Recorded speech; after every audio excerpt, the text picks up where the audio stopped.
Hey, hey, we're live. Hey, we're live doing doing a real show.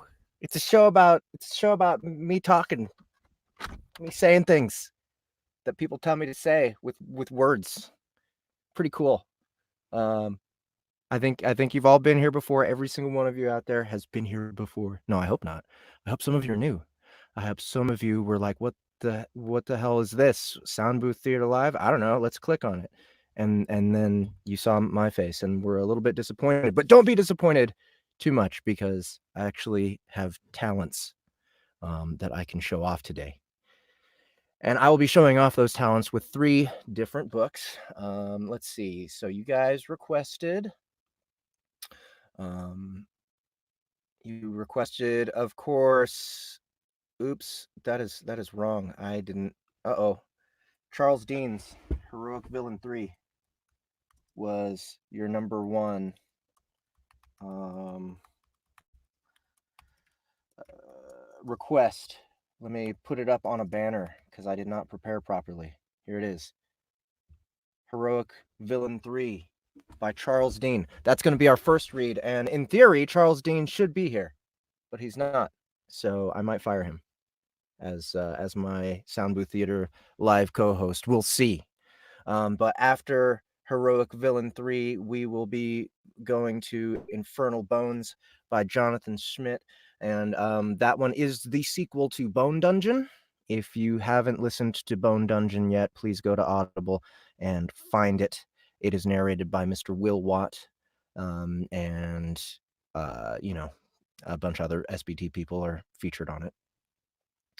And then for my third reading today, I'll be going back to Rampage by Aaron Oster. By the way, all 3 of these have been narrated on Sound Booth Theater Live before. So that is just a testament to how much you guys love these authors/stories, especially when you have an opportunity to vote on things like making me recite dirty text messages between people. So let's see. Who do we have in the audience right now? Zior, of course, you are here. Thank you so much for coming and for being a part of Sound Booth Theater Live so often. We love you. Wolf Runner is uh, Wolf Runner is remarking on a typo that I made, or was it a typo? And where's your hat and who was the woman? The woman was my friend L, and also known as Ivy by some. Um, why is there a little pop up here? So 10 people are watching. So who else? Oh, cool. Shannon Pemrick is here. Thank you for coming, Shannon. If you guys have not heard of Shannon Pemrick, she is an author. She has books on Amazon.com. Go search for her, check her out.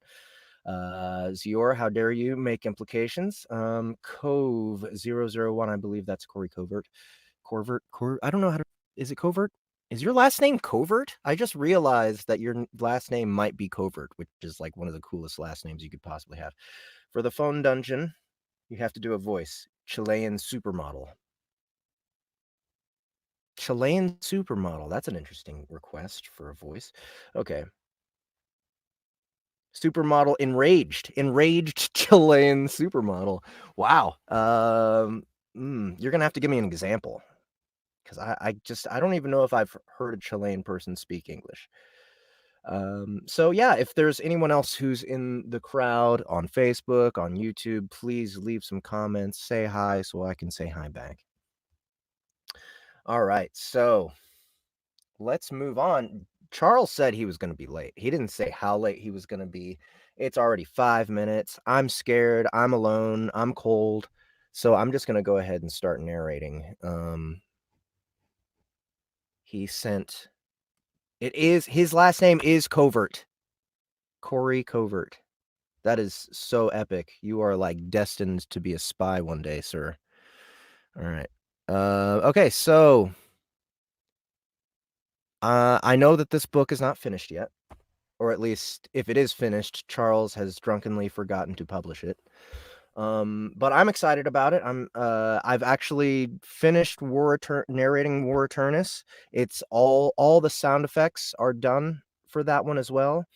So it's gonna be out the door any day now. It's just in the polishing phase. We got one guy listening through, making sure that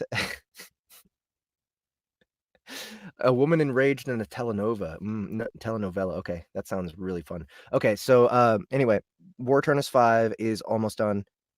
By next Friday, it should be out the door. We had a little bit of a scheduling conflict that delayed things a little bit, but it's almost ready. You guys are gonna have a lot of fun. And then Heroic Villain 3 is being finished up by Charles Dean. I don't know. He's not here to answer these questions. He's not here. I don't know why. So we'll see. Let's see. We have 5 or 6 pages here of stuff to check out. Jasset J asks, are the sound effects overpowering? Like this is too much awesome, I can't handle it, or overpowering like I can't hear the narration, what the hell's going on here? We do our best not to make that kind of overpowering sound effects, or if it has been your experience that is what happens, I apologize, but we're always improving. We're always improving sound effects. Our engineering team just keeps getting better and better. We keep affording them more and more time and budget. So if you are dissatisfied with the sound effects, you won't be for long. And if you don't like sound effects at all, good news. We are launching our own independent distribution platform for audiobooks. We will be releasing a regular audiobook with no sound effects and music, and right next to it, we'll be releasing the one with sound effects and music for those of you who do like to go on those more immersive journeys with us. So keep an eye out, guys. That platform is coming. We're still aiming for June. It still looks like it could happen in June. Actually, it's looking more like the developers won't be delaying it as much as us trying to scramble to get all this stuff produced. So just keep an eye out. We'll keep you updated. By the way, speaking of the platform, Rampage by Aaron Auster is going to be featured on our platform. It's one of the first ones that we actually got signed on. So yeah, and it's almost done. It's almost done already, and we're just gonna let it sit there on the shelf for a little bit and wait for everybody else to be finished so we can launch everything at once and bombard you guys with audiobooks. So Zior is upset that I did not do the caramel dancing battle between me and Steve, and the reason why is because of scheduling. I mean, they were running behind, right? So we couldn't get it together in time, number one. Number two, it would have been disrespectful to the rest of the performers who, maybe their act isn't as cool as a caramel dancing competition, but they did sign up. It was a last minute decision that me and Steve wanted to do it, but in the end, we decided it was not appropriate, so we didn't do it. Danny says, an odd point is that I can't find this stream on my YouTube subscriptions page, which is rather irritating. That is irritating. Well, for any of you that are subscribed to us on YouTube, if you find that you're not getting notified, try making sure that you hit the little bell next to the subscribe button, and that should notify you. So I can't wait for Charles anymore. I'm just going to move on. Sorry, Charles. What are we going to do with this? What are we going to do with this reading? All right. I don't know what's happening in this scene. I'm going to have to guess. Charles is not here to hold my hand and guide me and pay for my bus tickets. So I'm going to just do my best here. Oh my God. I'm trying to angle out all the terrible background there. All right. One by one, whether by traps or arrows, all but 3 of the paladins and 2 of the clerics from the church had been left dismounted and struggling. When the 3 remaining paladins reached the far side of the pitfalls, they showed no mercy, their blades and scepters illuminated with a bright, fiery, orangish yellow light and came crashing down on the enemies. The sound of bones being cut or smashed as their victims' leather or cloth armor put up little to no resistance was so loud that Lucas could hear it over the chaotic noise of what felt like 100 spells going off at once across the battlefield. Holy shit. Let me look back. Let me look back at this sentence and count the words. 1, 2, 3, 4, 5, 6, 7, 8, 9, 10, 11, 12, 13, 14, 15, 16, 17, 18, 19, 20, 21, 22, 23, 24, 25, 26, 27, 28, 29, 30, 31, 32, 33, 34, 35, 36, 37, 38, 39, 40, 41, 42, 43, 44, 45, 46, 47, 48, 49, 50, 51, 52, 53, 54, 55, 56, 57, 58. Okay, so the 60-word sentence, and more than half of it has no commas. Let's see.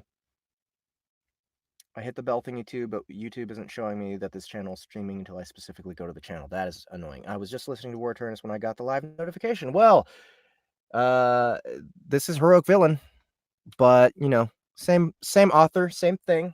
No big deal. Don't leave. All right, so I'm going to try this sentence again without hyperventilating. Their blades and scepters illuminated with a bright, fiery, orangish yellow light and came crashing down on the enemies.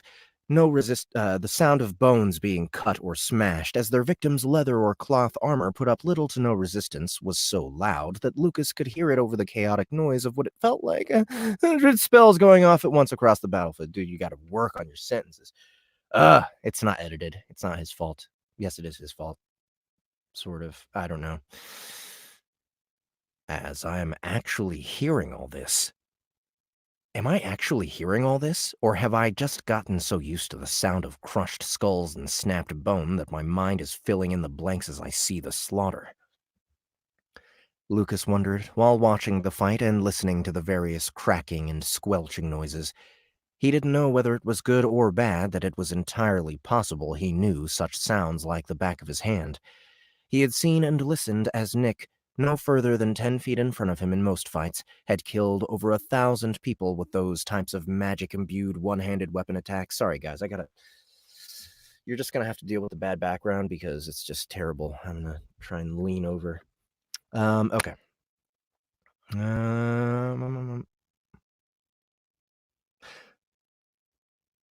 Ha!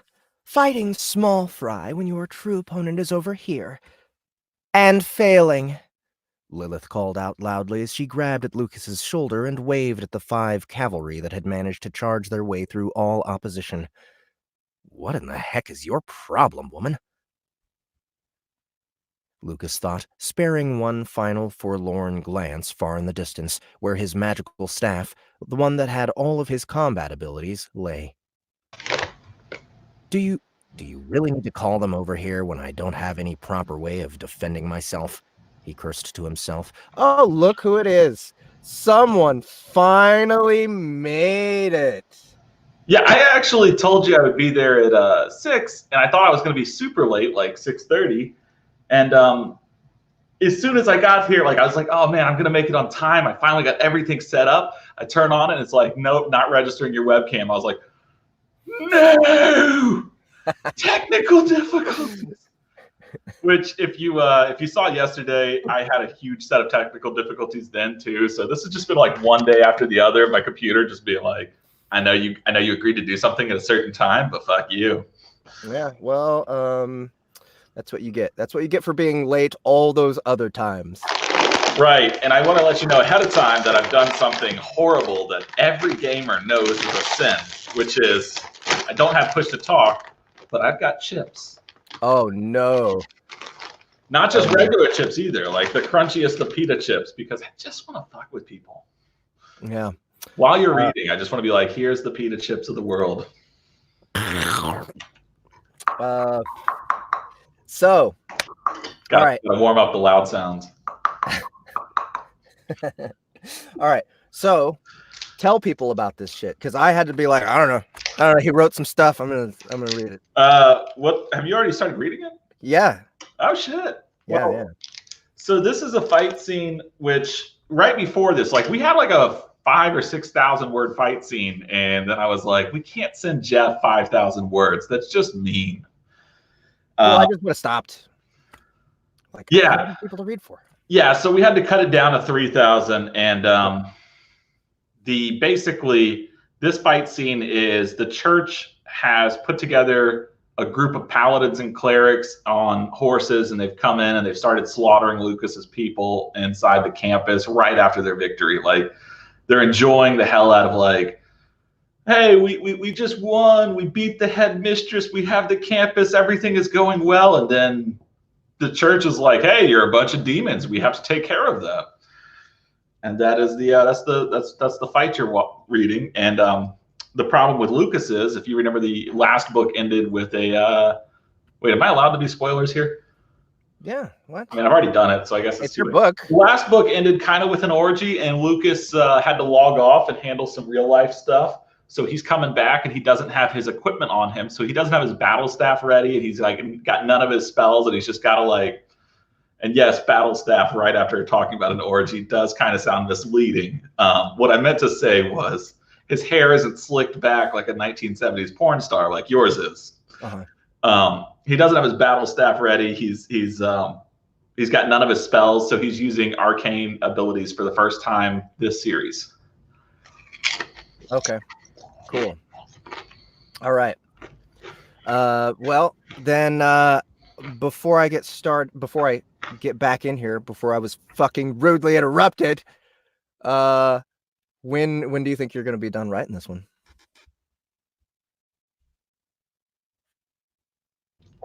We were set to finish at the end of March, and honestly, it was a good prediction, but real life stuff has kind of waylaid that a lot. Mm-hmm. I've had to, yeah, I'll just leave it there. Okay, so not the end of March. Hopefully, we'll be done by mid-April. Okay, cool. I really want to get out as soon as you guys do, or as soon as the readers do, because I need the paycheck. I mean, I got hospital bills now. Right. Okay. Lots of hospital bills. All right, well, here goes. We're gonna. I've already gotten past that one sentence that you tried to kill me with.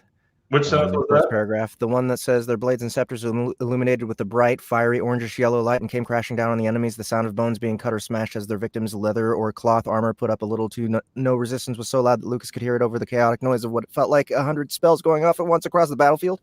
Oh, yeah. There was supposed to be a period somewhere. Yeah. But, maybe. I figured, like, women have dealt with periods enough this month. We don't need to add one to my sentence. Yeah, let's take out a few.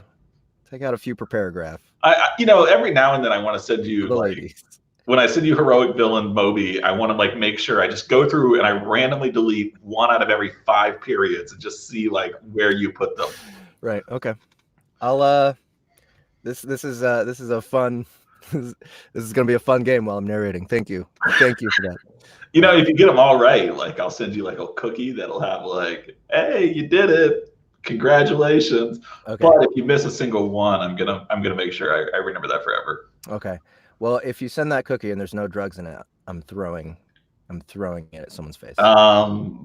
Just I can't say whether or not there would be drugs on it on a live stream. Okay. Good. All right. That's all you needed to say. Thank you. What in the heck is your problem, woman? Lucas thought, sparing one final forlorn glance far in the distance where his magical staff, the one that had all of his combat abilities, lay. Do you really need to call them over here when I don't have any proper way of defending myself? He cursed to himself, biting his tongue as he refrained from letting out any obscenities at the woman. Whether he wanted to admit it or not, she was a vital piece on his chessboard that he couldn't be careless with. Therefore, instead of his real thoughts escaping his lips, instead of the string of slurs that he wanted to say, the only thing that came out was, I don't think that's necessary. I'm still without my weapon. That... Oh, yeah. Linnaeus. That's the spirit! Linnaeus, the blue demon-like monster, shouted. Wait. Can you give me more of like a British, like, sea captain who's super excited for the first time, like having seen land? Yes. That's the spirit! That's beautiful. I love the way you say spirit. Can you say it one more time? Spirit! What was that you said? Linnaeus, the blue demon-like monster, shouted as he descended onto the battlefield as well, snatching the front paladin right off his horse in one quick motion. The Lady Lilith is absolutely right! They are thrashing about at these pathetic peons while the true king is but a small distance away. You think yourselves warriors? Ha! Linnaeus then pulled into the air with his victim in hand, chuckling merrily the entire way up into the sky. Et tu, Linnaeus. Lucas frowned. The betrayal was on all sides. Glancing back at where his weapon was one more time, the itch to run toward it started to swell up within him as his anxiety about the upcoming clash mounted. That's it. Stand tall. Wait for them to come and destroy them with no tools. Rend their flesh like a well-skilled butcher, and show the world what it means to be you. Lilith cooed at him. The violent words not. It almost sounded like the first time I said Lilith cootered him. You want to cooter him? Come here, big boy. It's time to cooter know you. What that means. Can you describe what it means? You want some cootering? There you go. Okay. Lilith cooed at him, the violent words not befitting the seductive, silky nature of her voice. She is way too into this, Lucas thought with a sigh as he watched the last two paladins turn toward him and start charging forward.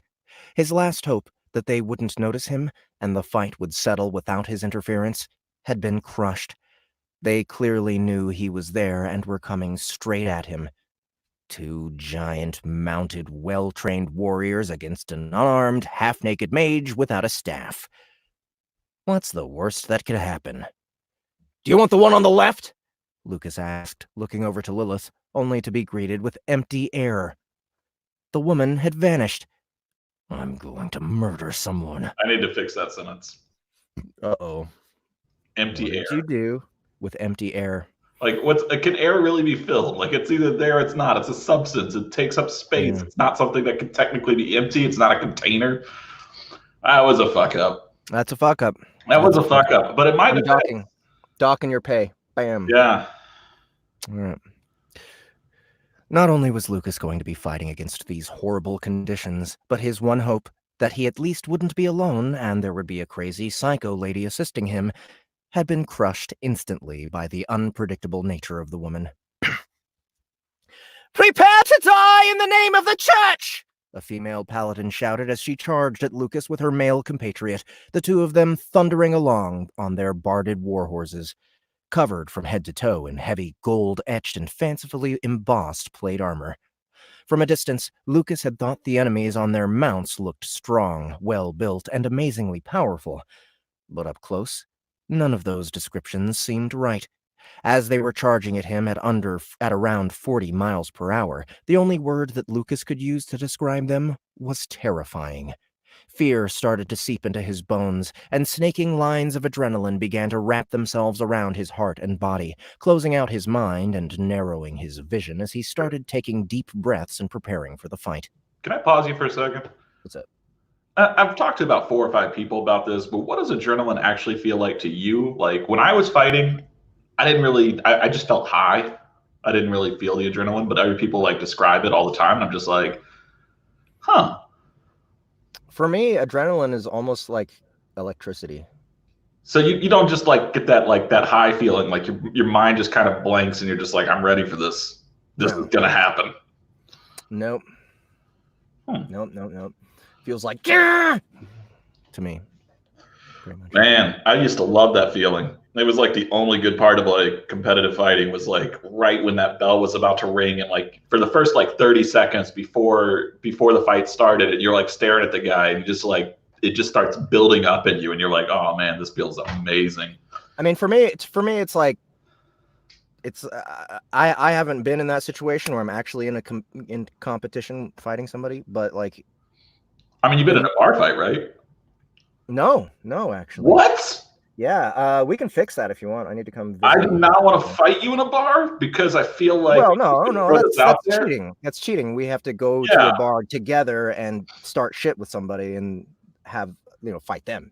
Fun story. My editor, Josh, had never been in a fight before when we were in Korea, and we were just so drunk. I was like, "We're gonna do this right here," and he's like, "What the fuck?" And so we fought right there. And then the next day, apparently, my landlady saw us beating the shit out of each other. And she was just like, "Just honey, you couldn't just started like lambasting me for that shit. I had to pay like $100 fee or something. I forget. I mean, I'm pretty sure that I got more than $100 worth of service from all the time she would clean my like place and bring me food. But I was like, I didn't realize it was that big of a deal. And on the other hand, I broke a dude's wrist and fucked him up really bad in a bar in Korea, and they only charged me $175 for the cast and the settlement fee. Wow. Like, that's fucked up. I was like, dude, in America, a cast for a broken wrist and several broken bones would be really expensive. You're telling me I only have to pay $100 for that medical bill? I was like, woo, boy, I'm gonna beat the shit out of a lot of people. Yeah, dude. I mean, it sounds like that's what we need to do is like go to Korea and start bar fights. No, they're really fragile, man. Like I broke the guy's wrist. Like I'm not a big dude. I'm very small. Right. Well, I'm just saying it's cheaper. Like it sounds like it's just cheaper. So it is. It is. If you get hurt in Korea, it is way cheaper than if you get hurt in America. Yeah, yes. Moral of my story is do not get in a bar fight in a country that doesn't have socialized healthcare. Right. That's really what it boils down to. And you don't want to get in a fight in like somewhere like Canada because they're really touchy about it. Like if they don't speak your language, like you know how awkward it is to like try to tell somebody who doesn't speak English what to do? Like the cops like start skating around the issue. They're just like, yo, is Jorge here? We need somebody who speaks Spanish. Like if they don't speak English, there's no Jorge. You're set. Like they're gonna have so much trouble trying to explain shit. They're gonna let shit go. Good tip. Yeah. So only beat foreigners. Yeah. Gotcha. All right. Yes, I'm telling you to go to another country and beat the shit out of but you don't want to like mess with the natives of that country because they are way more like proud and like patriotic. So if they see like a foreign American coming in and beating up another like a random Korean guy, they'll be like super upset. When I beat somebody up in Korea, it was a Canadian. Oh, okay. I did not go for Koreans. Like I was like, yo, I'm gonna leave those people alone. I don't want to end up in jail. Gotcha. All right. Good tips. Thank you. Life hacks with Charles Dane. Life hacks, yes. Life hacks. But yeah, you got to get in a bar fight before you die, man. It's like the best thing. I know. If you we'll figure it out, dude. We'll figure it out. Okay, never mind. I'll leave the next statement out because... You're trying to get us into more trouble than we're already getting us into right now? I mean, you did name the sub Erotic Villain 3, and I thought I wouldn't notice, but... I had to start some shit here. All right. Fear started to seep into his bones, and snaking lines of adrenaline began to wrap themselves around his heart and body, closing out his mind and narrowing his vision as he started taking deep breaths and preparing for the fight. A part of him still wanted to run, to avoid the confrontation until he could have it on more favorable terms. And preferably against people who weren't riding armored steeds. I can't remember, in Heroic Villain, is it Annie doing the British voice for the AI again? Yeah, okay. Quest. Survive. The enemies of the blood goddess across the worlds the gods manage are innumerable. I got in trouble for that.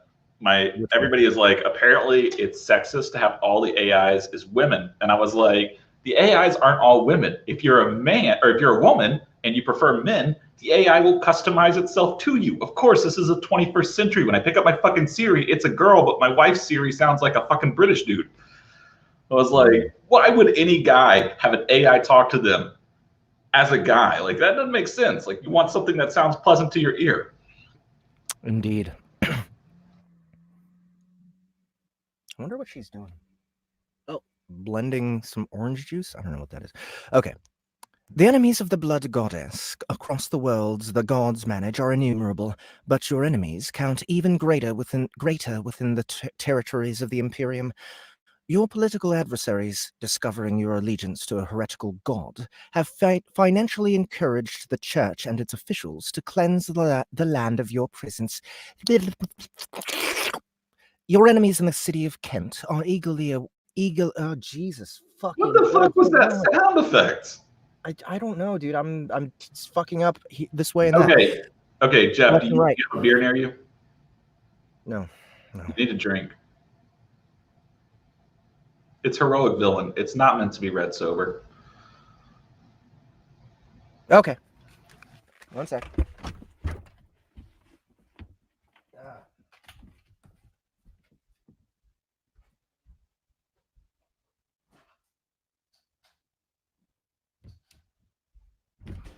Erotic villain book for sure. Yeah. What AI would a furry have? I think a furry's AI voice would be like Lionel from Thundercats.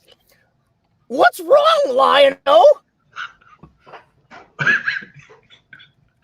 I feel like that would be the go-to furry voice. They would just have they would do like all the Thundercat voices.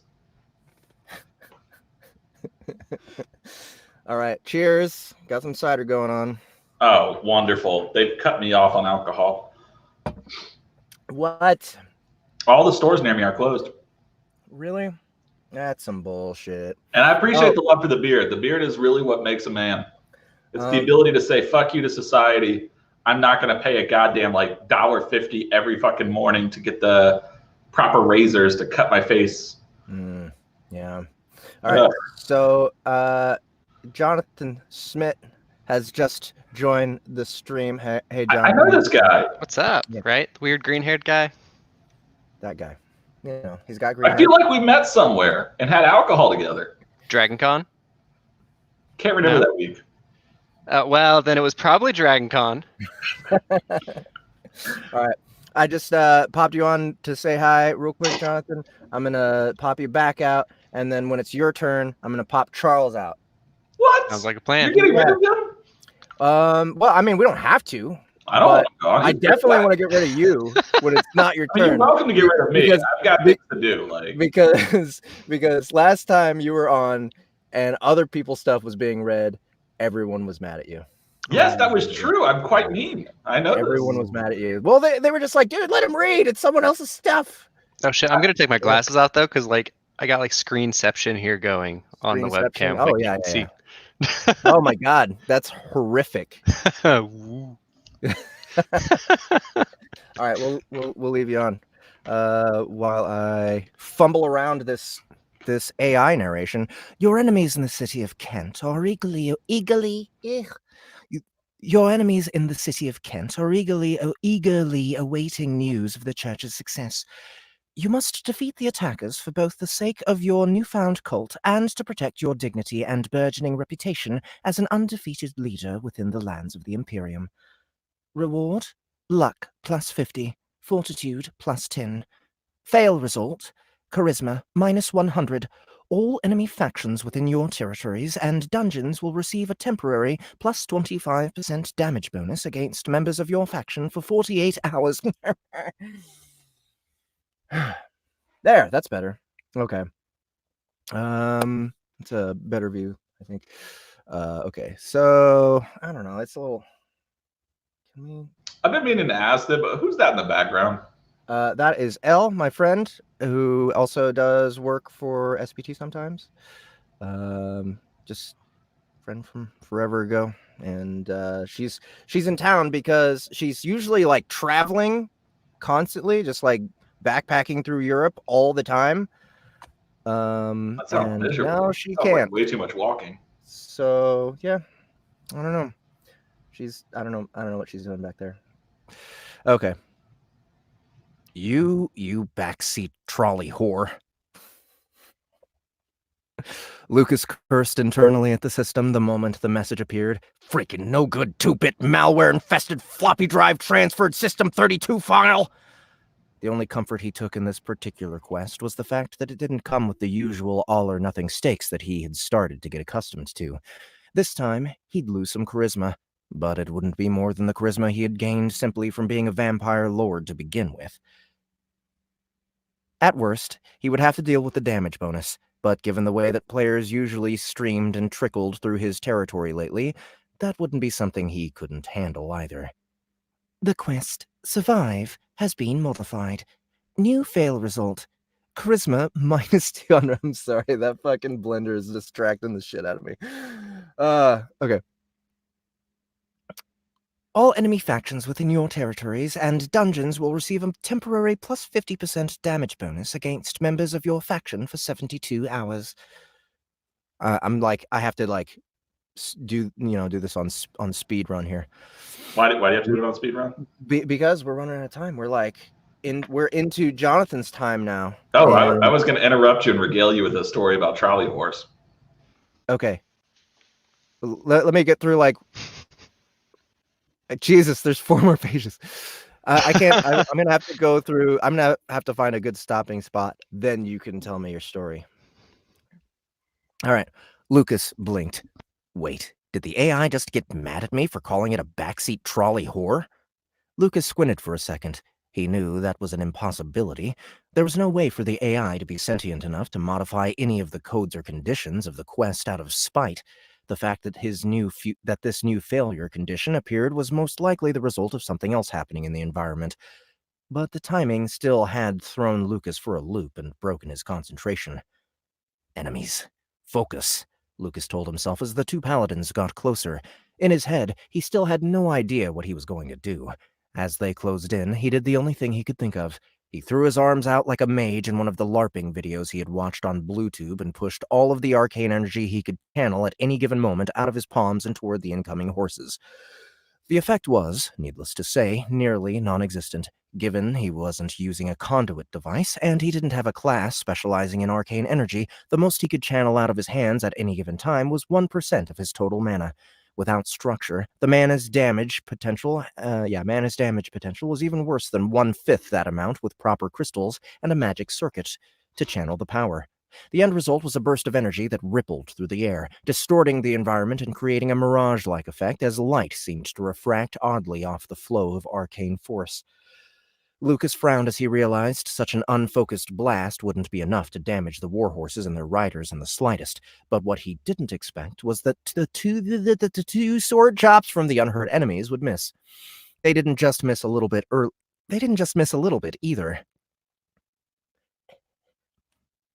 They missed by a good foot or so due to the visual distortions of his energy attack, leaving the 2 foes practically hanging off their horses and trying to retract their weapons for another swing as they reached him a second later. Lucas took advantage of the situation immediately. Leveraging the rapid speed and maneuverability of his new race, Vampire Lord, he lunged out and grabbed at the male player.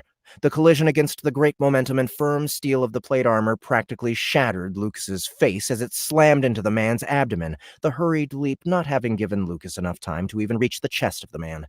Nevertheless, the paladin tumbled to the ground with Lucas. When Lucas landed, even though he had been the one to initiate the lunge, the subsequent roll as he and his prey hit the earth left Lucas with the paladin on top of him. Lucas struggled to flip the enemy, trying to lock his opponent's leg and use his hip to thrust him over. He had seen the move in every self-defense video he had binged on BlueTube the moment he realized he'd be stuck in physical confrontations often in the game. However, the paladin began to pin him more securely. He grabbed at Lucas's arms, pushing them to either side as he raised his head up and smashed it down. For once, Lucas was happy that the man's armor wasn't ultra-realistic as the knight's forehead crashed downward. He moved his face, taking the hit with his left cheek instead of the bridge of his nose as the man pinning him had likely intended, but he couldn't move much, and he knew the paladin wouldn't relent after only a single try. "Keep him secured! I'll come deal the final blow!" the female paladin said as she rounded back on her mount. After the charge, she hadn't turned quickly, and the speed of the horse had put her a good distance from the 2 struggling on the ground. "Damn it! Work!" Lucas thought as he activated the arcane energy again.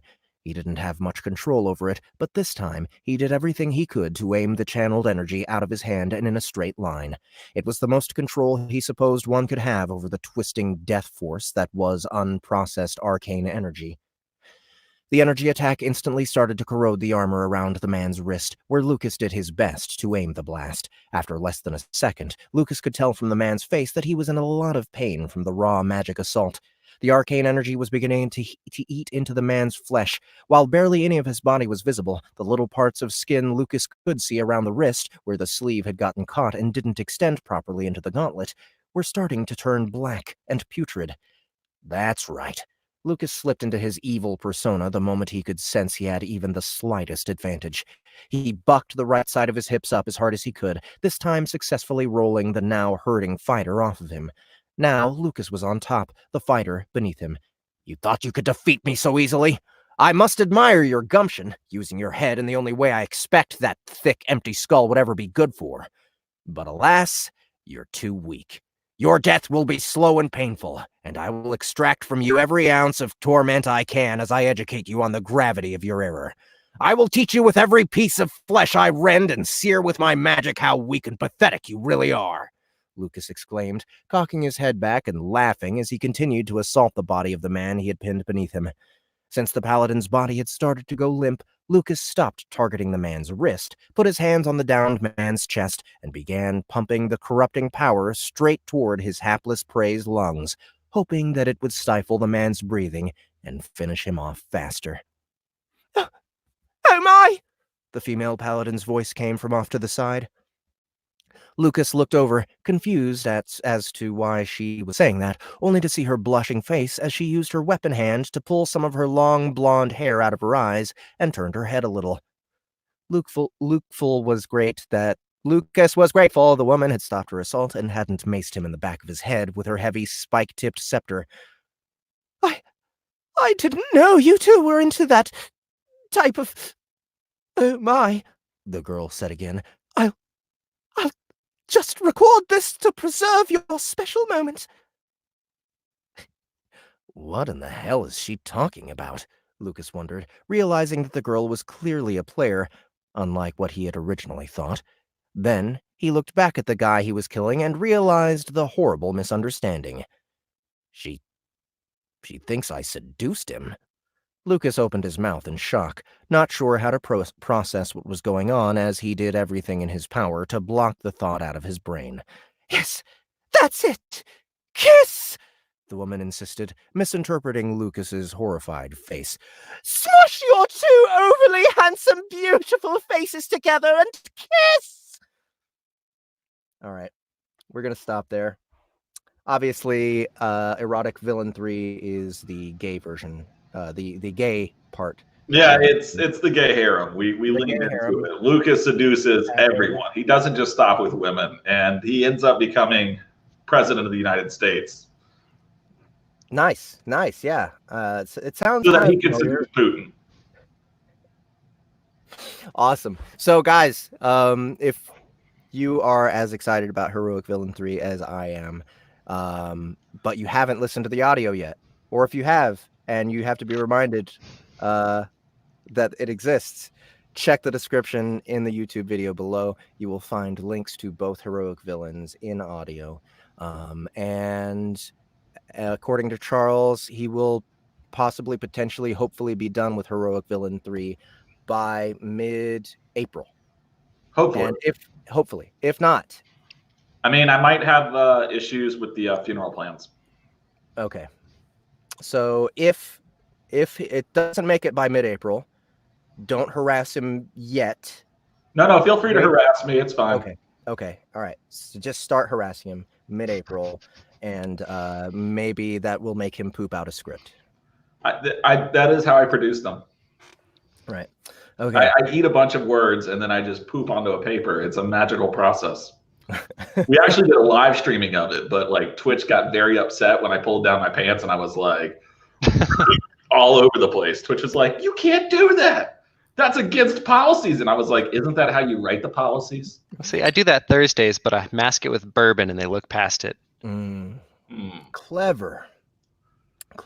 I'm wondering now how you mask the pooping with bourbon. Is in like you get so drunk that like you don't notice it or they don't notice it, the users get drunk, or do you put a bourbon bottle in front of your butt so that like no one can see the pooping? Like I'm very confused about this process, but I like where your head's at. It's a yes to all of that, by the way. That's how it should be. Yeah. So, real quick, what is a backseat trolley whore? And you know what a trolley is, right? Yeah, I know what a trolley is. Right. I just have not found one with that kind of service. Guy's got to get like his shit done, and he's also got to get to another place. But while I was thinking about that, and I typed in backseat trolley whore as an insult, I misspelled it. And I misspelled it by forgetting the E, which makes it a shopping cart. And so one of the people watching the stream yesterday was just like, dude, are you saying that this guy is like a Walmart parking lot whore? And it was just, that amused the hell out of me to no end. It's like, how low do you have to be to have sex in like a homeless person's like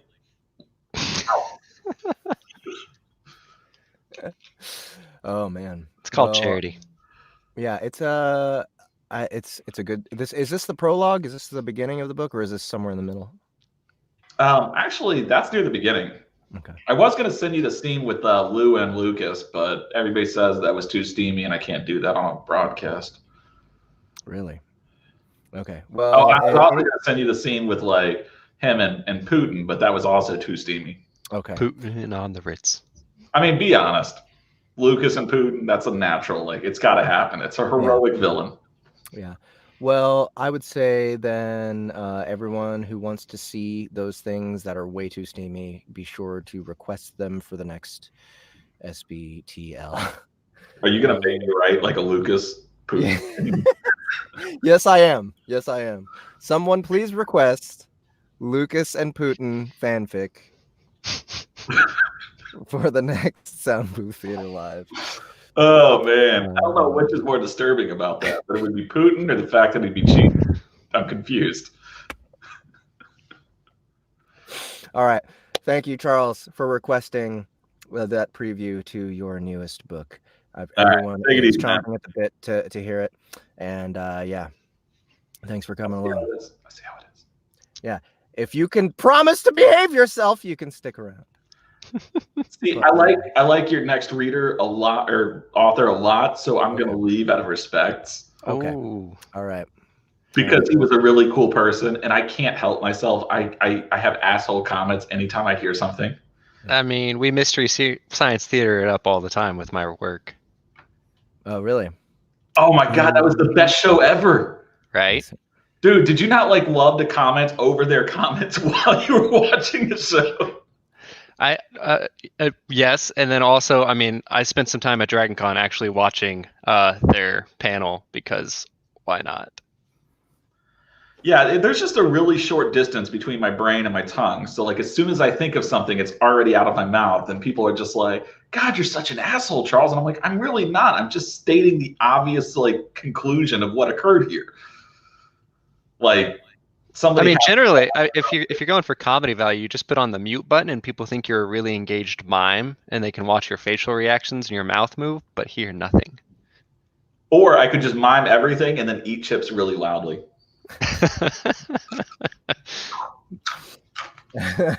We'll need some clacking sounds here and there, so the chips could work. Yeah. No, but I'm gonna let you go. I can't not say shit. I'm sorry. Hey, no worries. Peace out, man. Thanks later. For coming. Catch you later. All right. So, Jonathan, thank you for requesting again 2 shows in a row. You're very. I know they're tired of me. I'll disappear after this. I don't know about that. We'll see. We'll see. But yeah. So tell me about this new scene. This other scene. This is the mini Steve fight. Okay. Yep. So this is mini Steve. Essentially, we get to a point in book 2 where the dungeon Ryan is trying to figure out how to improve himself, and he gets a new companion, a Chaos Fairy, who has all of the fun knowledge on how to be a dungeon, and she introduces him to the concept of a mini boss. Okay. Which he takes literal and makes a mini version of his first floor boss. Nice. So then he has mini Steve running around, and we get to see our favorite group of adventurers face off against the little miniaturized skeleton that has a mohawk. Awesome. Okay, I'm okay. This is gonna be great. Someone just asked, "What's the next audio release for Sound Booth?" It is Nigmus Online by Noah Barnett. That has been a classic lit RPG without an audio version for years now, and I'm really excited to get it to you guys. Annie Ellicott, of course, narrated it. She is Noah's go-to narrator. So, yeah, it was submitted on the 18th of March. So hopefully in the next week or two it should be out. But considering ACX has been super slow about releasing anything, we don't know. The other thing that's pending right now is the Supers X Heroes box set. It's books 1 through 4 plus some bonus short stories. So keep an eye out for that as well, especially if you haven't even touched the Super series. And if you haven't, um, I don't blame you. It does look sticky, but beyond that, this is a really good deal. Books 1 through 4. So, yeah, just watch out for those new releases. And on we go to. I'm sorry, there's singing going on outside. Infernal Bones by Jonathan Smidt. This is book 2 of the Elemental Dungeon series. Book 1 was Bone Dungeon. We released that on audio not too long, 3 months ago? December. Yeah, December. It was in December. So check the description below. You will find a link to it if you hear this and become interested. Oh, real quick, let's look at the cover. I just love this thing. I told you it's my background. It's so good. I just wanted to look at it one more time. So much fun. You know what it reminds me of? It reminds me of the board game I used to play when I was little, called Hero Quest. Oh my god, yeah. Hero Quest it basically had Conan on the front. And it was like a Warhammer. It was like a Warhammer game. Right? And it had skeletons and fucking orcs and minotaurs and shit. It was so good. Anyway, all right, let's go with this. All right, so we'll review our character sheet here. Ryan is the dungeon core. He has darkness affinity, male, easygoing, run-of-the-mill, generic, nice guy. Aaron, celestial fairy, younger, innocent sounding in voice, sheltered, having not gone out into the world until the goddess of justice sent her to Ryan. Blake is Will Turner from the Pirates of the Caribbean, minus any accent. So, what's his name? Orlando Bloom. Yeah, we paused on that one last time too. Yep. Karen, gold She was our nun. Cleric, right. Celestial affinity, party leader for Blake's team, takes her role seriously, sees it as her duty to keep Blake and the others alive, and this weighs on her, but she really cares deeply for them and wants simply to see them grow and have fun. Jack, thief, duelist. Insert every cliche D&D thief trope you can here. Like, seriously, he is the typical easygoing, cocky thief that flirts with everything he can. He and Karen begin a relationship in book 2. Emily, summoner, has Cinder the dragon. Innocent voice. She is very shy and hesitant about most things, due in part because of her past with her father and the fact her brother has now decided to take a protective role over her. Matt, archer, water affinity. Emily's brother, 23, typically holds himself to be a little more serious because he sees himself as Emily's protector, following an abusive nature, with his father. He tries to carry the weight of both his and Emily's life on his shoulder, but starts to let loose and have fun with Blake. Blake is Will Turner. Okay. Cinder is a baby dragon. Now she is a juvenile dragon. Okay. Hell. Chaos Fairy. During Mini Steve fight. Deep, sultry, seductive voice. Pretty much stereotypical succubus dominatrix style up in here. And then you have a synopsis of the Mini Steve fight, which we have already gone over. So here goes. This is actually chapter 51. This is pretty deep into the book.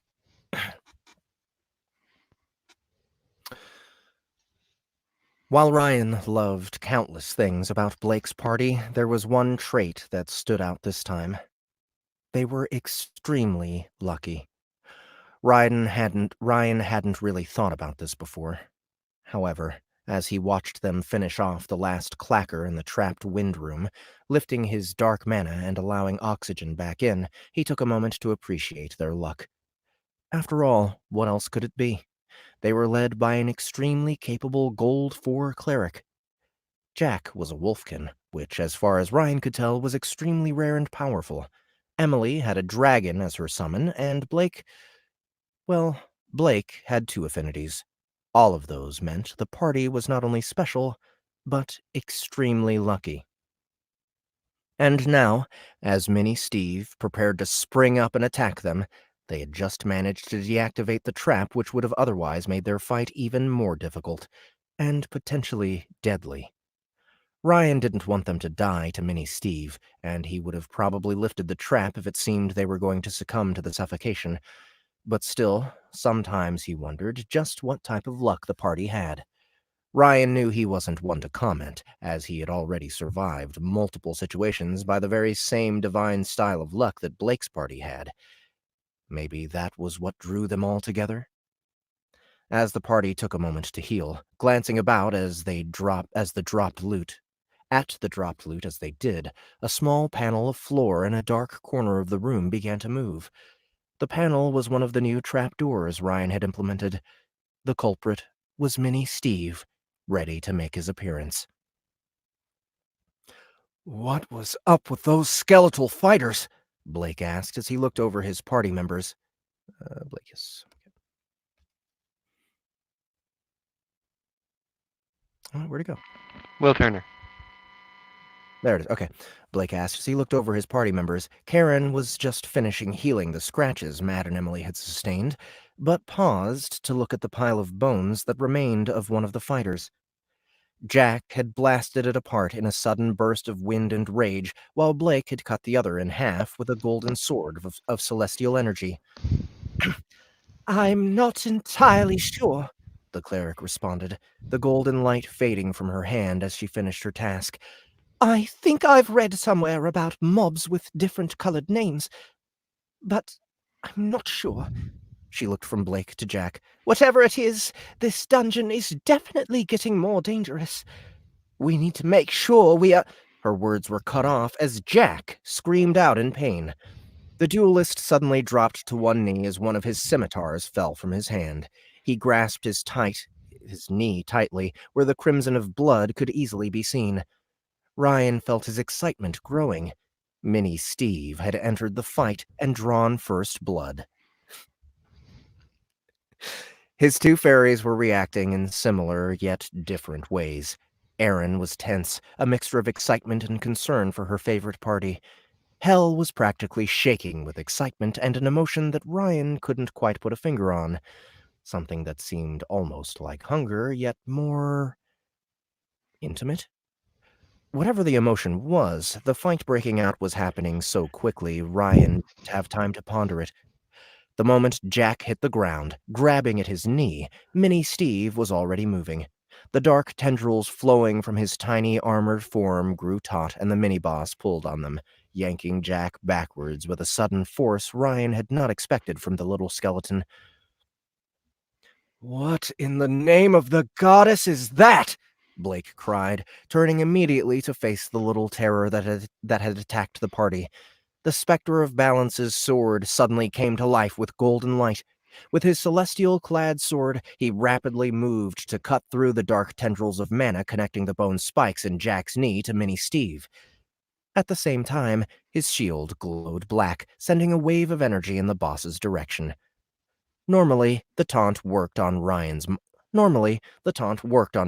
mobs, but Minnie Steve wasn't a normal mob. Seeing the tendrils severed, the mini-boss jumped back down into the hole from which he had appeared, and Blake's dark taunt rolled harmlessly into the corner of the room. Ryan watched bemusedly as Minnie Steve clattered down the dark opening underneath the floor, expertly moving from one corner of the room to the other. As Blake cautiously stepped closer to the first trapdoor, the little mini-boss snuck out of another hole on the other side of the room. The 2.5-foot skeletal mob let out a clacking chatter, as if he were laughing, as he launched another attack on the party. This time, his bone shards punched into the kneecap of a surprised Matt, bringing him to the ground with a gasp of pain even as Karen finished healing Jack. "He really likes going for the kneecaps," Ryan commented, watching his little boss try to pull in his latest prey. "It is a known adventurer weakness," Hell said offhandedly. Sorry. It is a known adventurer weakness. Because of the importance of the knee for an adventurer's mobility, it is often lightly armored from the back. This lack of armor makes it a prime target. Oh, that makes sense. Ryan had to wonder just how many adventurers Hell had watched fall, and how many had died in similar ways. One thing was certain. His mobs took on a level of intelligence, or instinct, rather quickly. To Ryan, it seemed as if they actually had some level of shared battle experience against adventurers. Either that, or Mini Steve was just extremely efficient. This time, Mini Steve was able to drag Matt about a foot towards him before Matt rolled onto his back and launched an ice arrow directly at the mini-boss. Because Mini Steve was tethered to Matt, the poor little skeleton was unable to dodge the attack in time. Ryan winced as the icy arrow impacted with tremendous force against Mini Steve's chest. Had this been Steve, or even Buttercup, Ryan was sure that ice arrow would have at least stunned the boss. Luckily, Mini Steve wasn't either of them. The dark mana armor which protected his skeletal form absorbed the impact, keeping the mini-boss from sustaining serious damage, though the arrow still had enough force to send his small frame flying comically backwards into the wall. "Oh, come on!" Jack was back on his feet and was staring in disbelief as Mini Steve stood back up, unfazed, and resumed dragging Matt towards him. Before anyone else could react, Jack disappeared, scimitars in hand. Ryan had seen this move used multiple times, so wasn't surprised when the duelist appeared beside Mini Steve. His scimitar, the one Ryan had made for him, came down in a deadly blur. His movement was faster than Ryan could see, but it seemed Mini Steve wasn't one to be taken lightly. The smaller mob adjusted himself just enough that the blade on his head found itself in the path of the scimitar, stopping the blow Jack had aimed for his neck. Metal wrapped in wind met condensed darkness mana, and the force of the impact sent dirt and debris flying around the two combatants. Jack's face flashed from triumph to disbelief in the span of a second, then pain as Mini Steve used his bladed arm to cut into Jack's calf. "Seriously?" He grimaced against the attack, but stood his ground, launching a set of lightning-fast attacks downwards at Mini Steve. Not only was the mini-boss stronger and faster than any other mob Ryan had created, it seemed his shorter stature was throwing the adventurers off. They were used to either cutting down small beast-like mobs or human-sized mobs. This in-between humanoid was something they were not prepared for. Of course, Ryan knew, even as Mini Steve and Jack traded blows, that the fight was going to be short-lived. The mini-boss was definitely strong, but he was facing Blake's group, who were extremely skilled at adapting to any mob, no matter how large or small. Though his leg was bleeding profusely, Jack's flurry of blows against the little boss wasn't a sign of panic. Ryan could see it was meant to keep the little mob from diving back under the floor as the rest of the adventurers made their own preparations. The first was freeing Matt. Karen reached the arcane archer first and made the tether dissipate with a hand covered in golden mana. Immediately after, she began to heal his injury. Meanwhile, Emily had Cinder fly up into the room, where the juvenile dragon began circling slowly and patiently, waiting for an opening. That opening was named Blake. The specter of balance rushed to where Jack had Mini Steve cornered. As Blake approached, Ryan watched Mini Steve glance between the two adventurers, and to the mini-boss's credit, the little guy tried to once again duck into his hole. This time, though, that trick didn't work. Blake threw his shield outwards, using it to block the entrance to the hole from the mini-boss. Instead of sinking away to safety, Mini Steve found himself jumping against a metal shield. With Blake joining the fray, and Mini Steve literally trapped in a corner, Ryan knew the battle was over. Mini Steve definitely tried his best. The little guy used his bladed arm to launch attacks, while the blade across his skull was used to intercept swiping strikes. At the same time, he continued to launch attacks with his bone shards whenever he could. However, the coordination between Blake and his team was just too much. Mini Steve was going to die. At least, that was what Ryan thought. He watched as Blake swung his celestial-clad sword downwards at Mini-Steve, the blade likely charged with a Smidt attack. Ryan figured the mini-boss was once again going to block the sword with his skull blade, even though it was now covered in countless cracks and gouges. To Ryan's surprise, however, Mini-Steve didn't even try to block the strike. Instead, the mini-boss dove forward. As he passed between Blake's legs, he struck out with his bladed arm, almost as if he were swimming through the air, and cut a long gash across the back. Across the back of Blake's right knee. From what Ryan knew of human anatomy, that was all of it. That attack immediately severed all the tendons and ligaments that ran behind the kneecap. No matter how strong Blake was, he was still human, so Ryan wasn't surprised to watch him stumble and fall to the side even as his golden energy faded from his sword and moved towards the wound, preparing to heal it. That was the opening Mini-Steve had been looking for. The mini-boss completely ignored the rest of the adventurers and ran deftly towards another of the hidden trapdoors that lay within the room. It was evident the mob intended to escape to safety so that he could then launch further attacks against the party at a later time. It was a good plan, Ryan had to admit. Sadly, the mob didn't get to execute it. As Mini-Steve raced towards the trapdoor, 3 ice arrows planted themselves deeply into the mini-boss's armor. By the looks of the arrow, Matt had used even more of his mana to reinforce them, making them strong enough to penetrate the armored mini-boss's dark plate mail. As Mini-Steve stumbled from the impact, a loud clack escaping from his skeletal mouth, Cinder let out a cry of victory. This was the moment the dragon had been waiting for. Like the shadow of death, the dragon folded its wings back and descended rapidly towards Mini-Steve. Battered, injured, and nearly out of mana, Ryan doubted Mini-Steve had much fight left in him. The boss tried to turn and launch a round of spikes at the approaching dragon. However, Cinder was flying too quickly and deftly dodged the spikes, which flew harmlessly past her fiery form. As she neared the mini-boss, she extended her claws, grabbing him, and with a powerful flap from her wings, lifted the small humanoid skeleton into the sky. As the dragon ascended, Emily closed her eyes and began to glow with red mana, which transferred into Cinder. The dragon's form burned brightly, flames covering the majestic beast as it flew upwards in a wide arc. After reaching the top of her arc, Cinder's pose suddenly shifted, and she and Mini-Steve plummeted towards the ground. Her flames roared around her body, covering Mini-Steve, threatening to eat away at the darkness mana that covered him. The mini-boss struggled against the dragon's clutches, but his panicked flailing couldn't find a mark.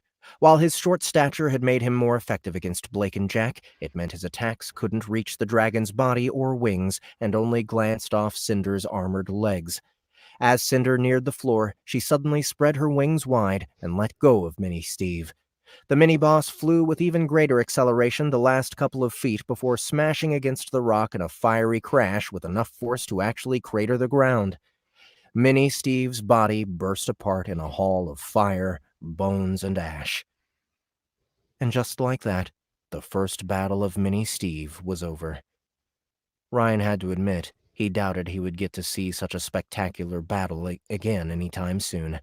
He could feel relief flooding through his bond from Aaron, while Hel seemed disappointed yet pleased with the outcome. Ryan really didn't understand her. The fight had definitely been worth it, and Ryan was glad he got to see Mini-Steve fight against Blake's group first. If the boss did this well against other adventurers, it was bound to mean some additional experience for Ryan. "I'm going to take a wild guess," Jack said as he walked towards the crater. The other adventurers were making their way over as well, though Blake was moving a little slower than normal. Ryan had noticed his healing took longer than Karen's did. "What's that?" Blake said as he reached the crater and the remains of Mini-Steve. As they watched, a small pile of gold appeared atop his form along with a single Dungeon Mobs card. After all, Ryan always gave out a Dungeon Mobs card to the first group to defeat a boss, or in this case, mini-boss mob. "That was..." Jack paused as he snatched up the card. his face breaking into an even larger grin. "A mini-boss!" Even as the adventuring party and Hell groaned, Ryan couldn't help but chuckle. At least Jack got his joke. All right.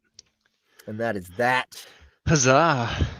Oh man, we got people talking this whole time. Yeah, that Blade guy's me. Oh, right. Do you want a Hot Pocket? Mini Steve, do you want a Hot Pocket? Oh, that's good. All right, well, that is the Mini Steve scene from Infernal Bones by Jonathan Smidt, the sequel to Bone Dungeon, which is available on Audible, by the way. Go check it out in the link below in the description. So, Jonathan, let me summon Mr. Aaron Auster, because he's going to be joining. We have 3 different authors on the show. Beats the loneliness of last time. Yeah. So yeah, this has been a really special one. Let's see. Here we are. Okay. So yeah, do you want to stick around and bullshit with Mr. Aaron Auster? I can stick around. I've got nothing too important planned. Cool. I may or may not do some writing tonight. Who knows? It's always up in the air on the weekends. Yeah, well, so how's home life change? Is home life changing at all? Not for me. I mean, because I've started doing this whole writing thing full time. Right. Fueled between like the Patreon and then book sales, obviously. Yeah. So my schedule's been pretty much the same. If anything, I've been trying to like increase my ability to interact with everyone. That's why I started my Books and Bourbon live stream on Thursday nights. It's like a 3-hour long session of drinking and writing flash fiction for viewers based off of their requests. So Now, how do people find that? I made a page for it. I give it a shout out on a couple different Discords that I have and share it here and there. Cool. Do you think you could leave a link in the Facebook comments for this video? I can. Yeah, it's on my Twitch, so I'll just pull up my Twitch link here. I'll pull it up. It's easy to write. I don't have to pull this up, but I'll pull it. I'll link it to the actual first episode. But yeah, this will be the 3rd week of me doing it. We are averaging about 4 flash fiction stories written in that 3-hour span for about 4,000 words total each time. Right on. So it's been fun. I just hit affiliate, whatever the hell that means, on Twitch. Yeah, that means you might get advertising revenue. I think I can set up ads if I wanted to. I saw that. What I was more interested in was apparently I can do like emotes now and other stuff for people. Yeah. Whew. Damn, I bet you were really waiting for that one. Oh yeah, well, it let me add this link in that people can spend like 10 cents to randomly troll me with like baby shark sounds while I'm writing. Oh, great. Yeah.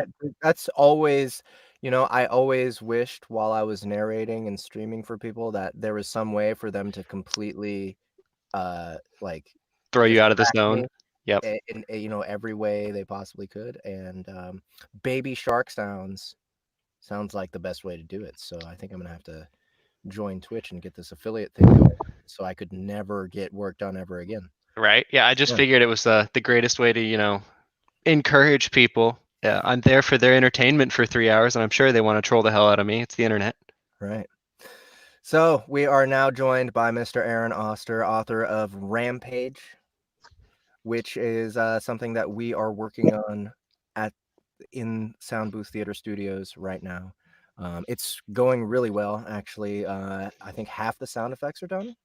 Set 2 is done now for sound effects, so we'll be production is wrapping up soon.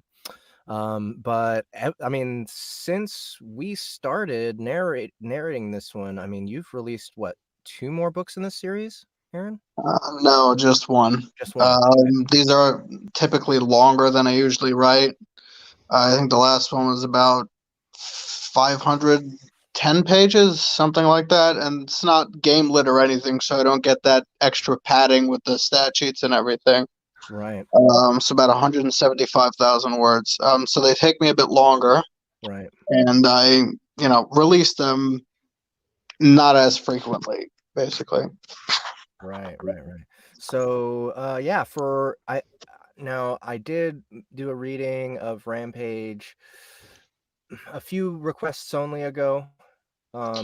But yeah, if you can just give everybody a little reminder about what the series is if they haven't read it already.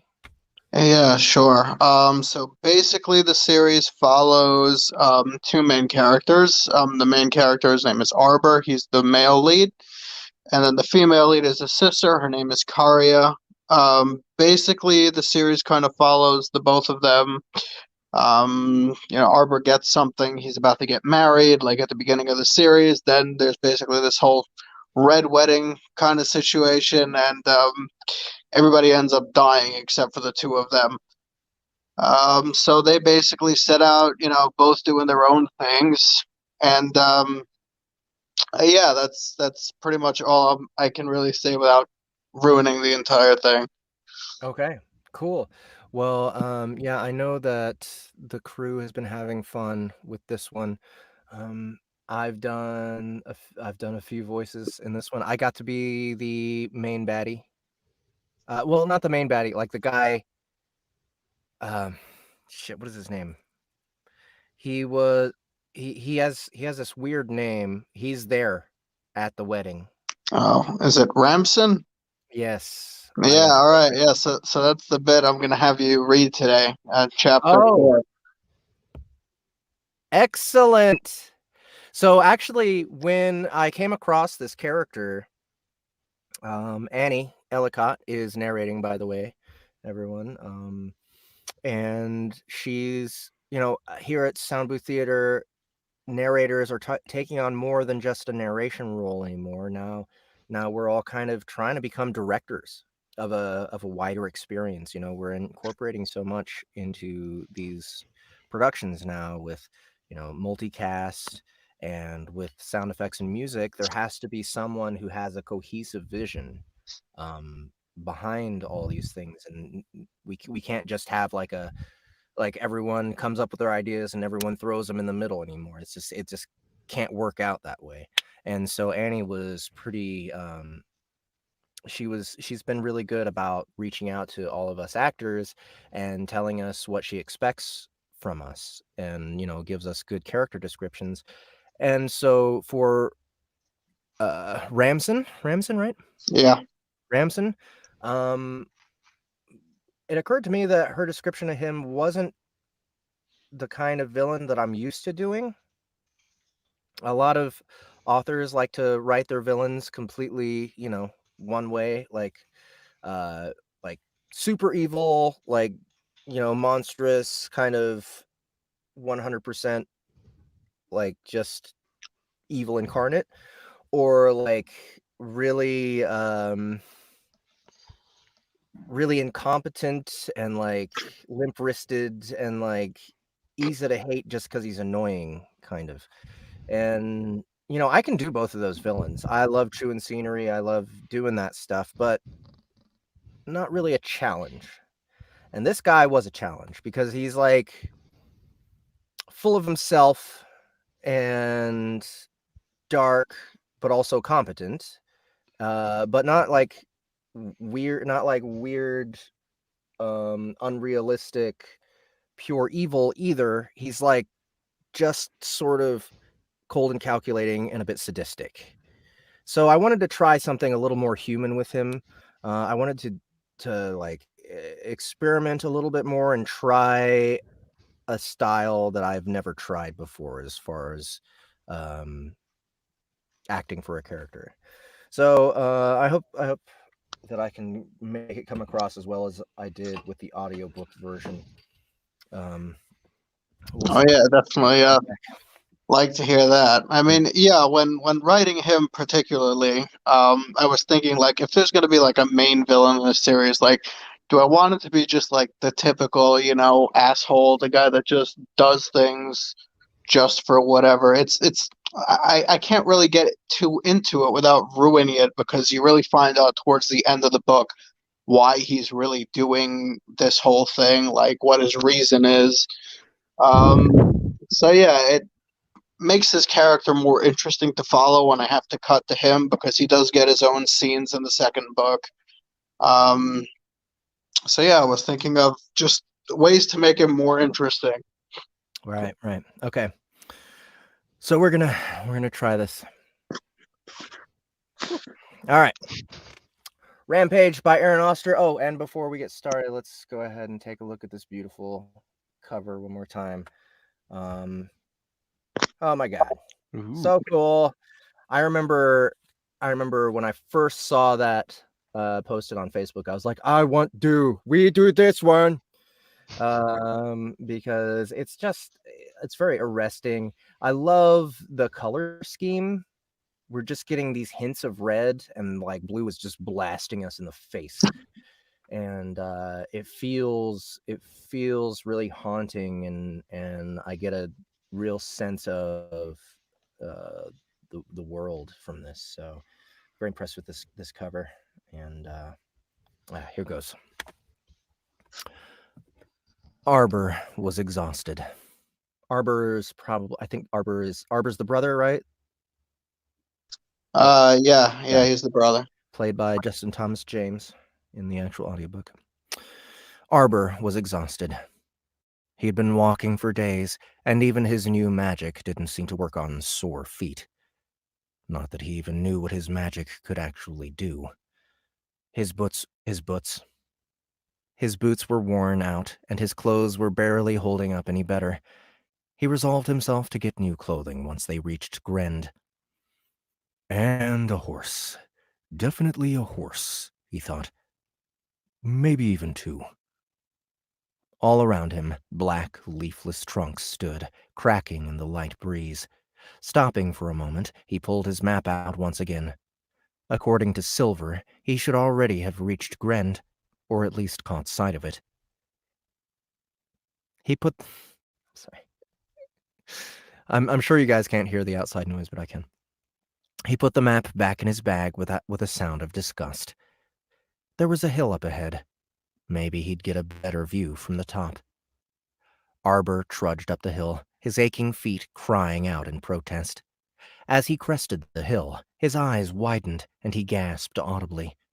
A massive city sprawled out before him, surrounded by a huge stone wall. There was a road down below, and he could see small figures and carts moving along. He could also see an open gate where people and carts were lined up.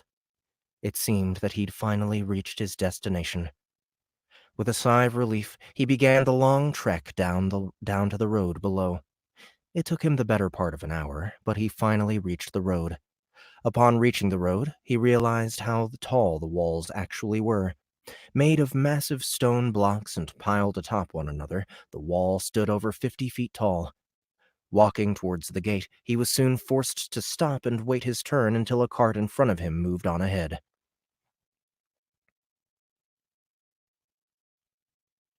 Gremlins are supposed to be Russian, right? Yeah, if that's what she went with. I told her they're Russian or Southern or something like that. Okay. All right. What's your business in Grend? Arbor looked down in surprise. A short, red-skinned figure dressed in a guard's uniform was looking up at him with a bored expression on his face. The man, or gremlin, Arbor supposed, had deep red skin and short pointed ears. He had a long, thin nose and a narrow face. His eyes were slanted and had bright yellow irises. Green hair peeked out from under his helmet, and Arbor noticed short claws on the hand that gripped his spear. The guard just sighed, as if he were used to this. First time here, then? What business do you have here? He asked again.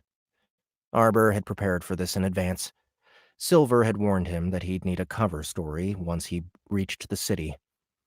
Better not to let anyone know why you're there, he'd said. Wait, Silver had warned him. Silver. Can't remember who Silver was. When Arbor had asked why, Silver had replied in a tone that suggested he think before he speak. That man Ramson may have friends in the city. Best not to tip him off if he's there.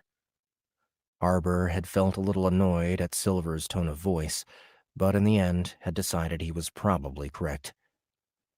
I'm a jewel merchant, here to trade my wares, he said smoothly. The guard gave him an appraising look.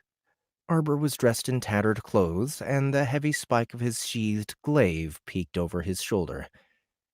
It's been a long road here, he was quick to explain, and one can't be too careful when carrying valuable merchandise. Apparently, his story wasn't very convincing, because the guard just snorted and shook his head. Though that didn't seem to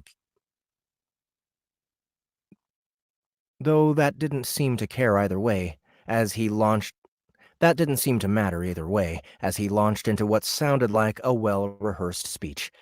There's an inn a bit down the main road called the Swan. They have decent rates on rooms and board. The local jeweler is in the market district on the east side of the city. If you are selling jewels, you'll have to pay the standard 30% tax on all items sold in the city. 30%? Are you nuts? That's highway robbery! Arbor exclaimed. He couldn't pay 30% of the diamond's value. He needed every copper he could make. It's the standard tax. If you don't like it, you can leave. The guard's eyes narrowed, and his grip tightened on the haft of his spear. Sorry. Oh, man. I'm like sitting on my ball weird or something. Oh, Jesus.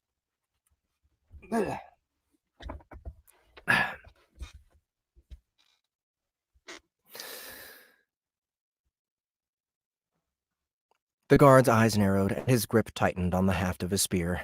No, it's fine, Arbor said quickly, not wanting to cause a scene. Good. The guard waved him past. And don't go stirring up any trouble.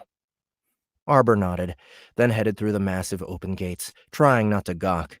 It was unlike anything he'd ever seen before. There were people everywhere he looked, and for someone who grew up in a small town, it was a bit overwhelming. Excuse me. The crowd seemed to be a mix of mostly humans and gremlins, but there were a few dwarves mixed in as well. Silver's description of them had been spot on, he noted. The short, bearded men seemed to move the crowd around them as they walked, their broad forms easily standing out from the red-skinned gremlins and the taller humans. He kept walking down the main street until he saw a wooden sign swinging over a door with the word Swan written on it. He was about to go in, when he remembered he had no money, only the jewels he had taken from the blacksmith's shop back home. So he walked past the inn and headed for the east side of the city, staring at the tall towers and all the people around him. The buildings ranged in size, from tall, spired buildings to smaller family homes. Everything was made of stone, and Arbor couldn't even imagine the amount of time it must have taken for this all to be built. It took him a little under half an hour, but by constantly asking for directions from annoyed passers-by, he finally made it to the trading district. He wandered around a bit, looking at all the stores lining the street and marveling at the variety of different goods being sold. He finally spotted a small sign with a picture of a diamond painted on and guessed that that was the jeweler's. He heard a bell tinkle overhead as he walked into the small shop. There was a dwarf behind the counter, looking at a stone through a small eyeglass. He looked up as Arbor walked in and slipped the stone into his pocket. "How can I help you?" he asked. The dwarf had an odd accent that Arbor hadn't heard before. He placed inflections in odd places, so the word you sounded more like ye. Walking up to the counter, he removed the small leather bag from his pocket. "I'd like to exchange these for some gold," Arbor said, handing him the bag. The dwarf's eyes bulged as he looked inside. "Are you crazy, lad?" the dwarf asked. If you go flashing around that much wealth, you'll catch a knife to the back." The dwarf was sweating and looked around at the empty shop nervously. Are they really worth that much? Arbor asked, more curious than afraid. Yes! He looked around once more, then walked around to the front of the counter. Follow me around back, and we'll get you sorted. Arbor followed the dwarf to a small door on the side of the counter. He had to stoop a bit to enter the low doorway, but the ceiling was high enough for him to stand once he'd entered. Have a seat, lad. The dwarf motioned to a chair by a small table. This might take a few minutes, so best get comfortable.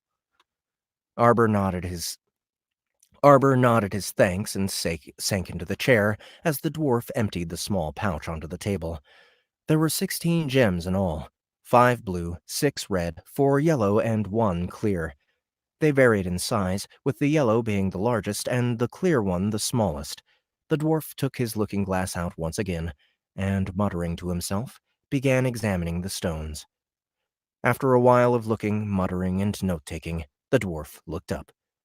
You really do have quite a lot of money here, he said. How much are they worth? Arbor asked with interest. Well, the yellow ones are worth roughly 50 gold apiece, the reds are 75, the blues are around 200, and the clear one is around 3,000. Arbor had to suppress a shout of glee when the dwarf said that. Back home, the average person only made between 30 and 50 gold a month. The crotchety old blacksmith must have been saving for years to have so much stashed away. He'd never been any good at math, but even he could count these numbers.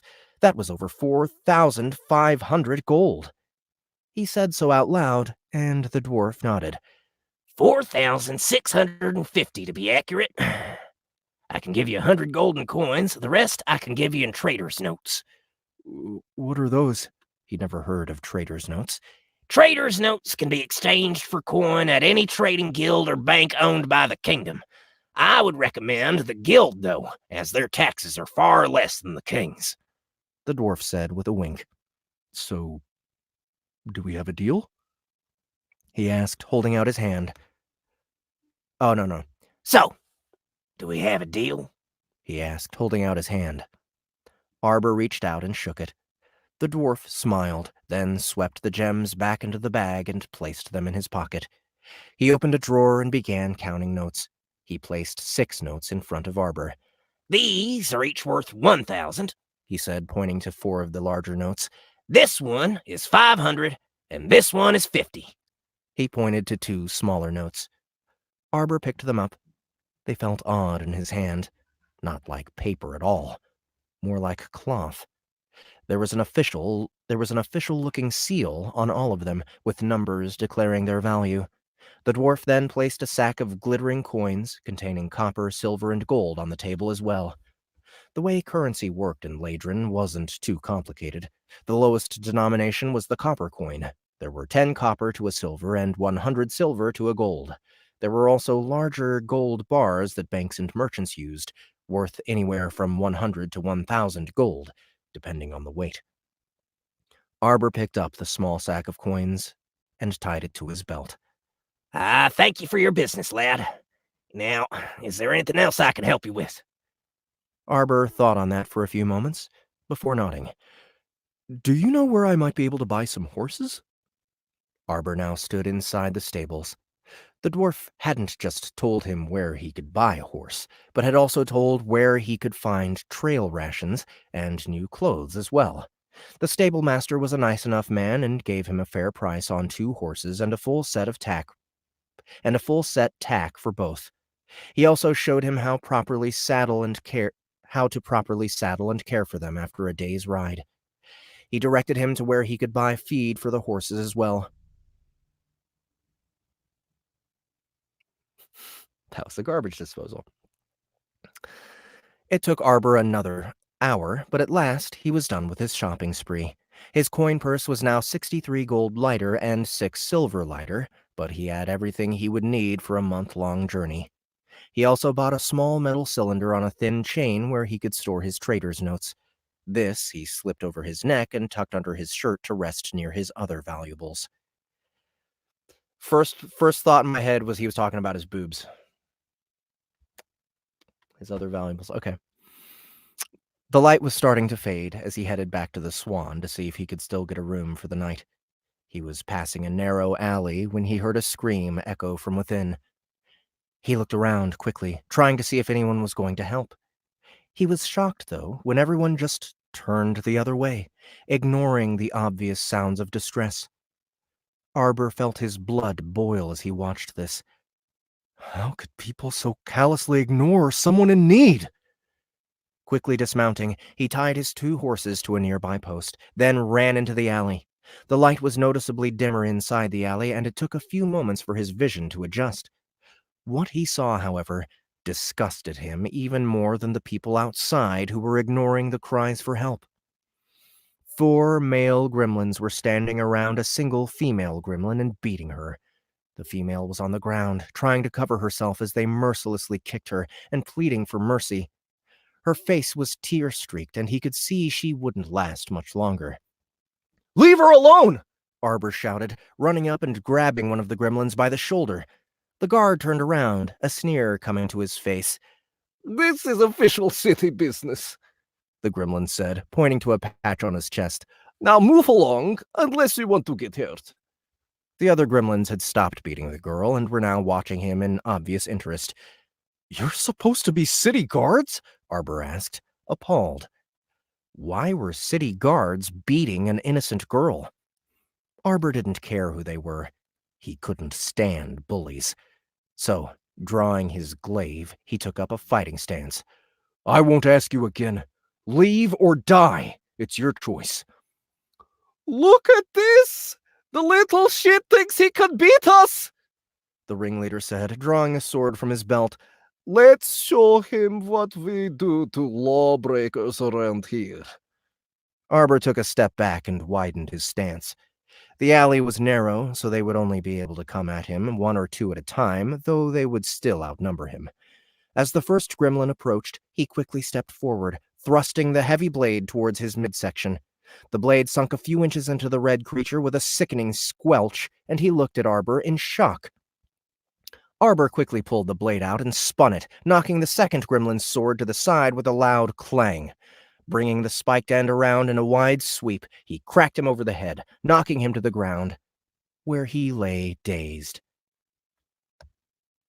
Arbor was shocked that it had worked at all. All that time with Silver, and he hadn't managed to hit him once. Now he'd taken down 2 opponents in a matter of seconds.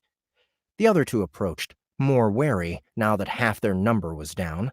One tried to get around him, but Arbor shifted his stance and slashed his weapon, intending to take the gremlin's head off. But the nimble bastard jumped back, cursing and narrowly avoiding the blow. Arbor sensed it then, the light thrumming in his chest, and he knew what would happen next. They would both rush him at once, thinking to overwhelm him.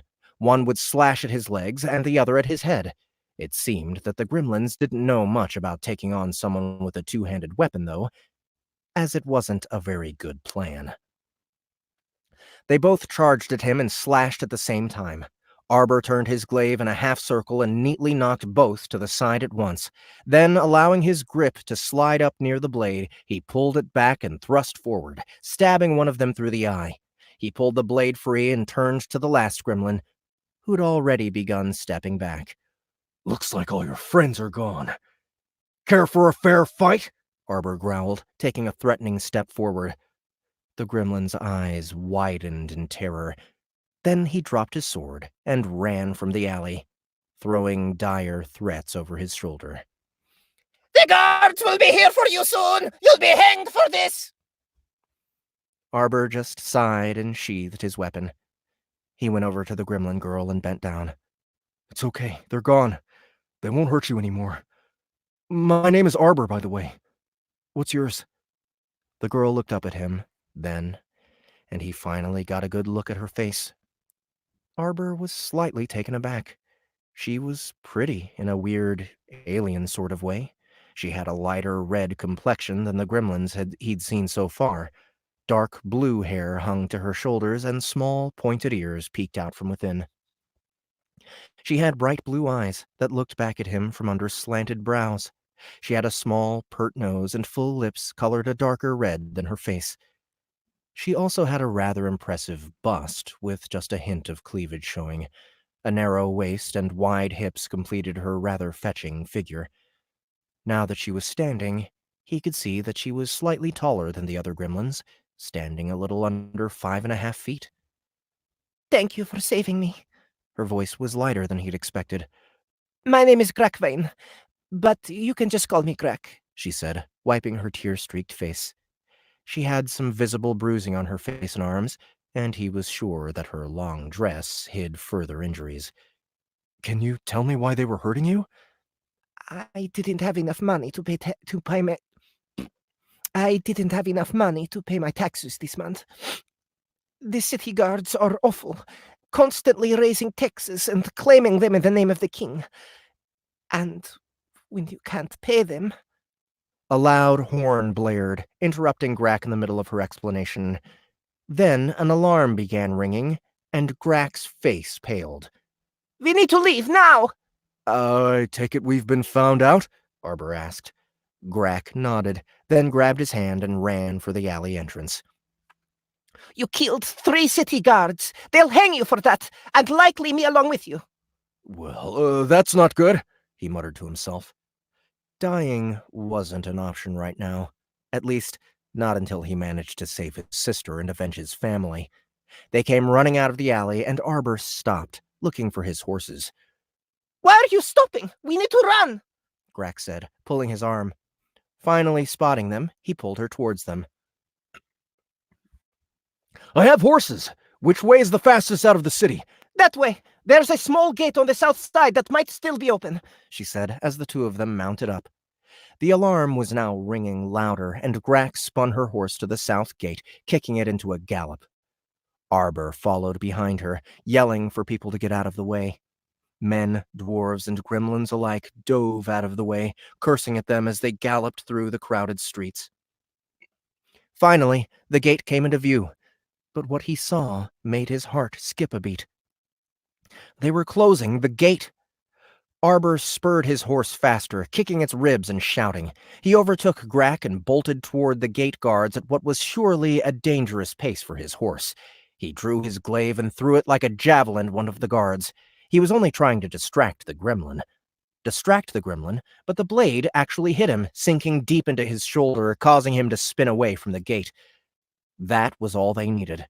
The gates stopped closing, and they galloped past the guards, Arbor reaching out as they passed and ripping the glaive free. He heard a scream of pain follow him and did his best to block out the deaths he'd just caused. He heard shouting behind him and looked over his shoulder to see one of the guards shaking their fists at him. Grak pulled up alongside him as they came onto the road. Why aren't they chasing us? Arbor yelled over to her. They will, but probably not until morning. Morning. Fucked up the last word. How's that? All right, and that's it. Actually, we didn't. I think this was a different scene than maybe. Yeah. I guess I must have assumed that you had the thing and that you were going to start over there, but maybe you have the script from last time still. Is that what it is? I don't think so. I don't feel like I read that one last time. So... Maybe not. I don't know. When's the email from? Let's see. Oh shit! Yeah, you're right. September. Oh man. Oh well. Well, you know what, people, you got it anyway. I don't know. I don't know if people remember. I don't remember doing that one last time. It could have been. Was Justin? Could it have been Justin doing a Sound Booth Theater Live? Maybe. Yeah, didn't you step away around that time? Maybe. I don't remember, guys. I don't remember. Well, there it is. We get some gremlins. We get some dwarves. You guys got a taste of it. I actually had fun doing all the dwarves.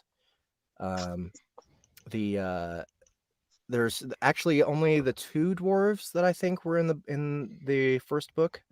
So the one that was like a companion of theirs was a lot of fun to do.